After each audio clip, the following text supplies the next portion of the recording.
3/10. That's all that's left. His rear bumper is shaking through the mirrors, the 12 car dancing through traffic like it has nowhere to be. 5 laps stand between Bubba Wallace and something he has not done all season.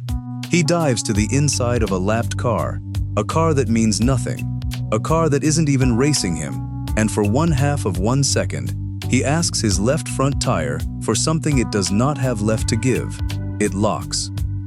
And in that single moment, on a Sunday in New Hampshire, a race that had already been decided by a mistake nobody was watching for, gets decided again. This is the story of the Dollar Tree 301 at New Hampshire Motor Speedway, held on August 23, 2026. It was race 25 of 36 on the NASCAR Cup Series calendar, the final regular season event before the playoff field locked in. Before the green flag dropped, Wallace had already summed up his season in blunt terms. Wallace said, "Our cars are fast, people are great, everything is there. It's just a lack of execution on my end." That quote would hang over everything that followed. His 23XI racing teammates, Tyler Reddick and Corey Heim, had combined for 7 wins this season. Wallace had 0. He sat roughly 70 points clear of the playoff cut line, meaning his spot in the postseason was never in question, but the first win of his career-long search still was. Before we get into how close he came, here's a quick note. This channel, NASCAR Voltage, is closing in on 1,000 subscribers, and if you're new here, subscribing costs nothing and helps this kind of detailed race breakdown keep reaching more fans. A like, a comment, or a share genuinely matters. It's what allows content like this to keep getting made, and every bit of support from this community counts. So if you haven't already, consider hitting subscribe before we continue. So how does a driver with, by his own admission, the worst handling car of his season, end up 1 corner away from breaking a winless streak that has followed him for years? The answer starts before the race even began. Rain pushed the start time earlier, and teams were forced to begin on wet weather tires under difficult, unpredictable conditions.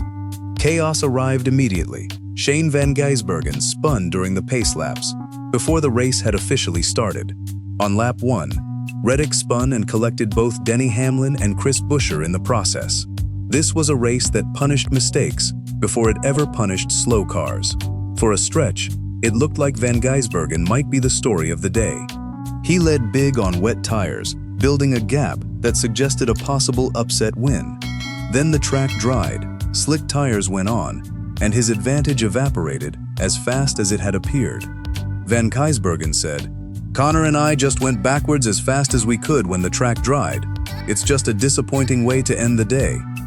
But none of that is the reason Ryan Blaney won this race. The real turning point came at the second stage break, on pit road, away from the cameras that were following the leaders. Blaney's crew could not get the left front tire tightened. He was held in the pit box far longer than planned and rejoined the field in 14th place. On paper, this looked like a race-ending error. If that wheel goes on clean, Blaney restarts up front with everyone else on comparable strategy, fighting for the lead through normal sequencing. Instead, his team was boxed into a corner, and the only way out was a gamble that ended up winning him the race. Blaney backed the decision publicly afterward. Blaney said, "No, it was a good call after our issue on pit road. We did 2 at the end to try to hopefully get the lead, and we did. The mistake that should have cost him the race became the reason his strategy worked." Before the race could fully turn its attention back to the front, it stopped for a far more serious reason. During a pit stop, crew member Blake Houston was struck and had to be dragged from the pit box for medical attention. Christopher Bell, whose car was involved in the pit road incident, addressed it immediately afterward. Bell said, "I didn't feel my car jump up in the air, so I knew I didn't run him over. I'm glad Blake is okay." The moment forced a pause in the broadcast and in the tension of the race itself, a reminder that pit road carries real risk for the crew members working it, not just strategic consequences for drivers. With that scare behind them, the race turned back toward the front and toward the 2-tire gamble that had put Blaney back in position to win. He led 115 laps, the most of any driver that day, but his tires were fading under him in the closing stretch. He admitted as much afterward. Blaney said, "With 20 to go, I was starting to struggle, couldn't get off the corners as good as I wanted to." Behind him, Wallace was closing. The gap dropped from 2 seconds to 7/10, then down to 4/10 of a second, with 5 laps remaining. Every lap, the margin kept shrinking. Wallace needed one clean opportunity, and traffic was about to hand him one. That opportunity came in the form of a lapped car, a car with nothing to gain or lose in the fight for the win. Wallace saw a gap and dove to the inside to make the pass, using the moment to close the final distance to Blaney. His left front tire locked under braking. The flat spot that followed created a vibration through the car, and the pursuit that had been building lap after lap died almost instantly. Wallace addressed it plainly once he was out of the car. Wallace said, "That was kind of it. Made our great day go to crap." The final margin at the checkered flag was 0.586 seconds. The same driver who, days earlier, had pointed to his own execution as the problem had just proven himself right, by less than 6/10 of a second. The result extended a pattern that has defined Toyota's season. Going into this race, a Toyota driver had finished first or second in 22 of the previous 24 races. Wallace's second-place finish marked the manufacturer's 13th straight second-place result, without converting one of those close finishes into an outright win. The car has been fast enough to contend virtually every week. The results have not matched the pace. There is a personal layer to the finish as well. Wallace and Blaney have known each other since childhood, racing together starting at age 10. That history sits alongside the reality of Sunday's finish.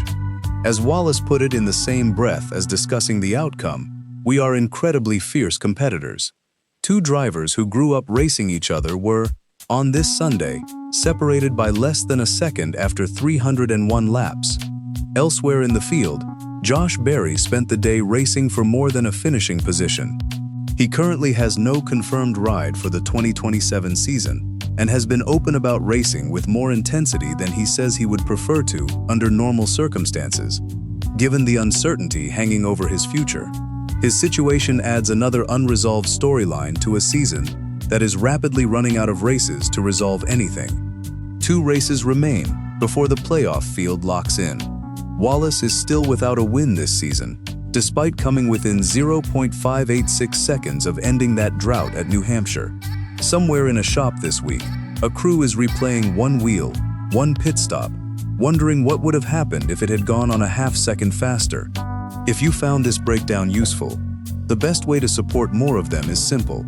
Drop a comment with your take on the finish, and share this video with another NASCAR fan who'd want the full story behind that 0.586 second margin.